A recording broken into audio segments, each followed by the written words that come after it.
Hi guys, and today is a very special project for me. I'm going to be making a live edge bowl out of a big chunk of yew. This yew was given to me by a chap called Derek, and we got talking and I said that I did wood turning, and he said he had this big lump of yew and he bought it in the very next day, and I said I would make him something. So this bowl is going to be a live edge bowl. I'm going to take it round after Christmas, so hopefully that'll be a nice surprise for him. At the same time, Edward from Crown Tools sent me one of these M42 cryogenic bowl gouge. Now this is, well, it's my favourite tool that I have to date. Look at this. It keeps its edge longer, and it is a very nice tool. The handle, the grip, everything, the look of it. This is just a superb tool, and I'm very, very lucky to be sent one. Thank you very much indeed. We're going to be using this on this project. Since it's such a special piece of wood, I want a special tool to use on it. So here we go. I'm going to start off with some pictures because I have already turned most of it. Unfortunately, because I got updated to a new phone, the file compatibility is not the same, and I've lost some, which is very annoying because it was the main bit at the beginning where it showed you the big chunk of wood. But anyway, keep watching. I haven't got a bandsaw, so I wasn't able to cut it up, but I decided to use the old-fashioned method, whack it on a lathe, make it round. And the film starts from when I actually got it round. So here we are, a roughly round shape-ish. What you will notice is that there's a deep inclusion here, and there are lots and lots of cracks all over the place. So I shall be busy with some thin CA. Luckily, I've got lots of it. Woohoo! What I've got to do now, or what I want to do, is there's a big sort of inclusion hole here. I'm going to zip that off. And then we're going to have a better shape to the actual bowl. So let's get on with that.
Right, so we're sort of getting to the shape that we want. We've still got a lot to do, but first I want to mark out where the spigot is going to go. These are going to be held in a pair of bigger than usual jaws, well, for me anyway. These are the Glenn Lucas 100mm dovetail jaws. So these go onto the spigot. You need is a 10mm by 80mm. I don't know if you can see that as focus. Yeah. So these are 10mm by 80mm spigot, and because this is a heavy piece, it's a fairly big piece, but it's a heavy piece, and there's loads of knots here. When I'm hollowing it out, I want to have a best grip on this as I possibly can. So these jaws are actually, you know, quite chunky compared to the normal C jaws, which are these. So you can see that they're a lot thicker, but a lot chunkier. So once we've got the spigot done, we can get on with the rest of the bowl. Here's a spigot made. It's about 80mm in diameter there. The jaw chucks fit on quite nicely, with probably about 1.5mm gap between the base of here and the top of there. So no, it's not like that. Between between the wood and the base of the jaw. It's angled correctly. I've just put a little pencil mark on the outside of the jaw there, just there, and so what I'm going to do is I'm going to curve this line, the side of the bowl, down to that point, because that's where the jaw is going to sit, and then once I've done that, we can think about doing a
slowly getting there.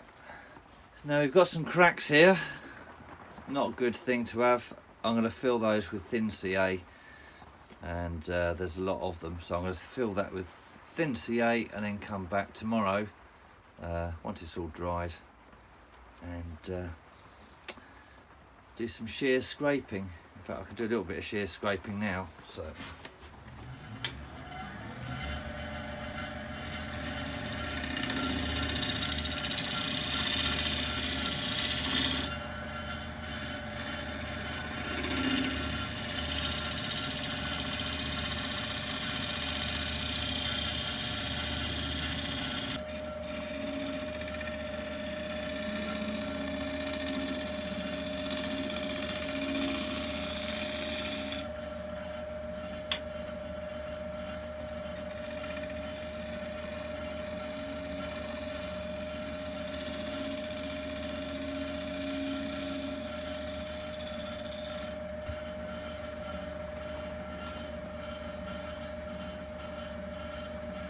the shape is pretty much as we want it. We've still got to sort out the foot a little bit here. There are lots of cracks. I am a bit worried about this. Moving forward, loads of cracks, loads of knots. It could be quite a big crack around there.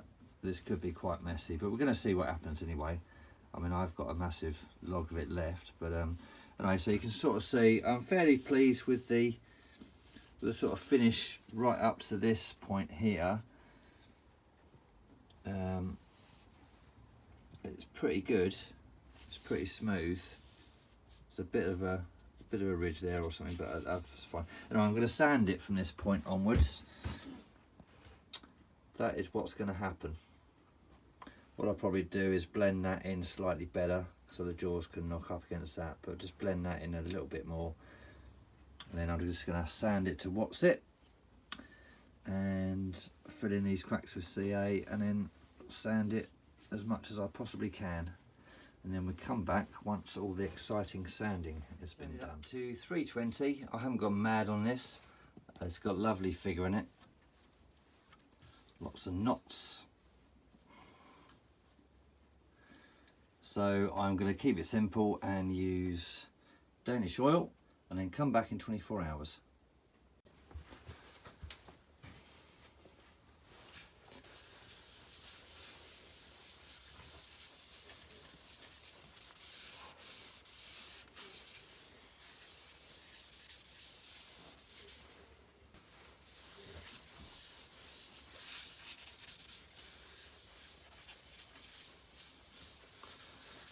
Colour come up, all the grain really popping now. That is very, very nice. Look at that.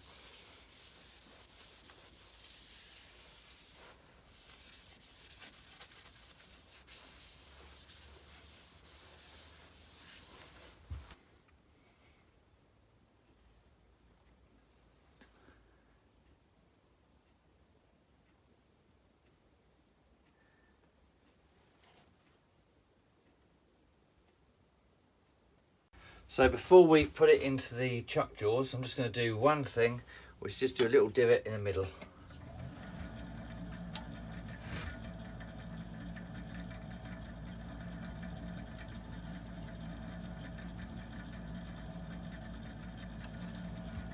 Like that. Going to take off these corners here, just start going in. Quite comfortable there.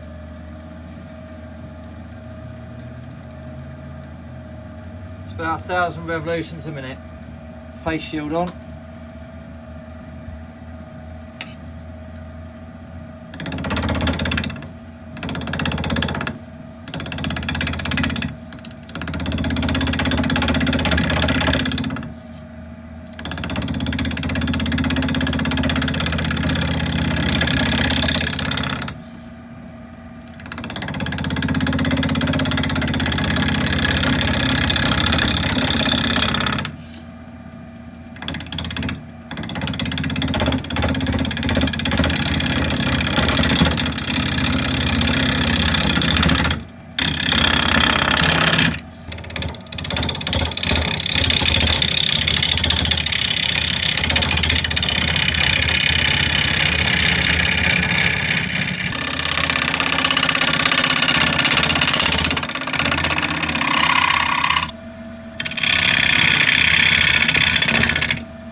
Okay, so half-time status report.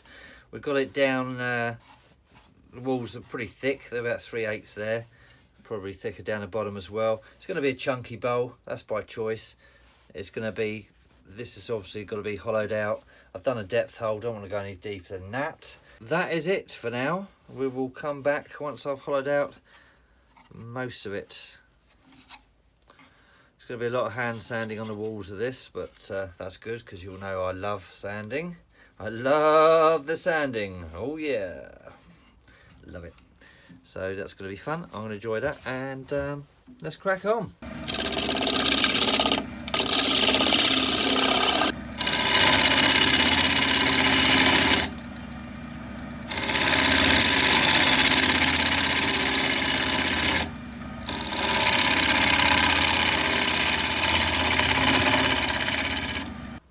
Pretty much done now. All I want to do is make sure that the transition from the bottom to the sidewall is nice and smooth. Got a few bumps and bits and pieces there, but it's hard to get in there. I've got a very long overhang with the tool, which is not good. I did try to use my straight tool rest, but unfortunately, because the record sort of tool rest clamps on that grate, it came loose, and actually I was very lucky not to break anything, because it did actually catch on the inside. There was a bit of green paint there. It's gone now, but yeah, so we're pretty much there. Just going to do some final smoothing out in there with a scraper, and yeah, that's about it. Pretty pleased with the walls. I mean, you can see some tool marks there, but actually it's not too bad. Come out with a bit of sanding, that mainly. Thickness is pretty even, apart from there.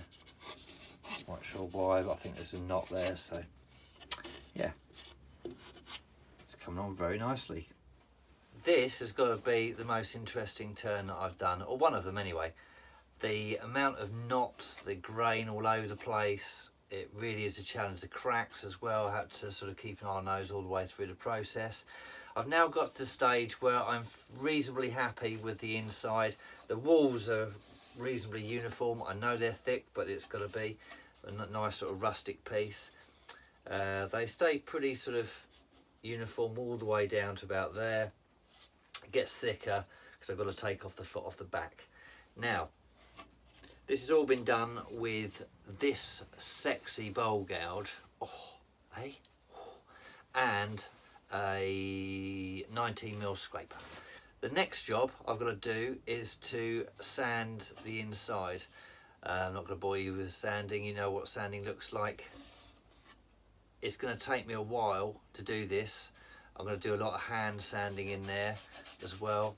I might just show the odd clip of me hand sanding. You know, that's pretty sexy, I know. So there we go. So we're going to do that next.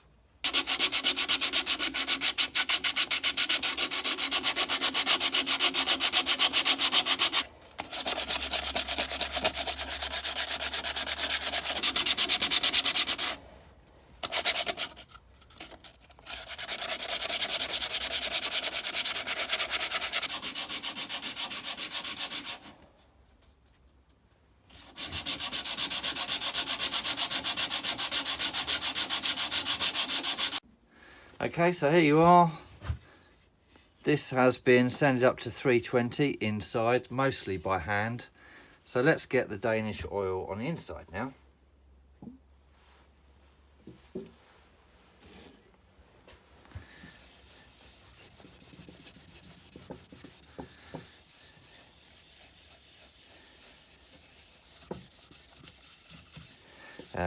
Rubbing it well in, just to get a good surface coating, and this will soak right into the wood straight away. Then I'll come back after a few minutes and put some more on, and then I shall wipe off the excess and let it sort of cure overnight, really. Okay, so we have our block sitting in the chuck. First of all, we put the non-slip stuff on. Then we put the bowl, slide the tailstock up. So move the indentation on the piece up to the point of the live centre and just wind it in. Don't have to faff about trying to find it. Okay, and then you just quarter turn, make sure it's firm, and live centre turns when you move the headstock like that. Quarter turn, lock it off. There we go, it's spinning quite true now. We are up at about 645, 650, around that sort of area speed, and we're just going to very slowly, with a very sharp gouge,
Okay, so I'm going to come back once I've done a little bit more. I don't want to rush this at all. I don't want to mess this up at all. So we're going to take it nice and slow, and I'll come back once we've got a little bit further along the line. Right, so that's done. I shall now sand this, and then once I've sanded that to about 240, I'll come back and remove this nub, and I'll show you how I do that. What I usually do is swap the 60-degree live center for this, a steb center live center. What happens with the 60-degree point is that when you tighten up with the tailstock, it generally, when you get down to the bottom of this nub, it generally splits, so the wood falls apart, and then this loses traction on the actual block, and it wobbles and it falls off, and it can crack, fly across the room, impale itself on your gouge, impale itself on a screwdriver that's actually on the opposite side of the workshop. All these things have actually happened to me, so I prefer to play it safe. And yeah, so once I've sanded this, I'm not going to swap this over. Once I've sanded this, I'll swap over this for a steb center. Okay, for those old style CL4, CL3s, you don't need to poke a rod through the end to knock out the live center, like I was originally told. You just need to get your spanner, put it either side, and retract. There we go, and that comes out.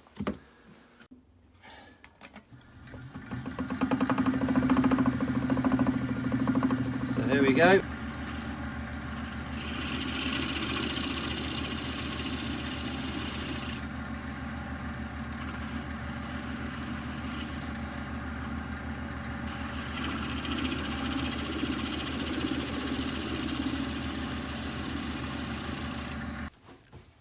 Unlock that. Oh look, that's come off. Take that off.